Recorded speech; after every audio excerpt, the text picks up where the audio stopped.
Një komunikim mes Ballukut dhe vartësit të saj dal nga hetimi. Ministre Balluku pohon në ligjërat të drejtë se dikush e kërcënon me mesazhe. Kush e kërcënon?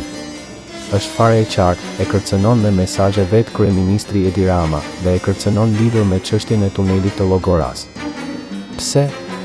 Nga ky moment të gjithë e kuptojnë se ministrat janë masha, vegla, instrumenta në duart e kryeministrit që i kërcënon. Do me thënë shumë akte korruptive i bëjnë të imponuar. Ministrat duhet të dënohen me patjetër, sepse kanë pranuar të përdoren dhe të korruptohen, por koka e korrupsionit është kryeministri, koka e mafjes në qeveri është Edi Rama.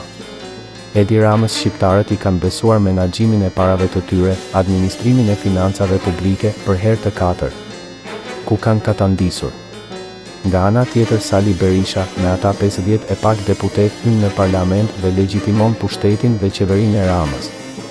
Mirë shqiptarët peng, të zhvatur dhe të vjedhur deri në palc nga pozita dhe opozita.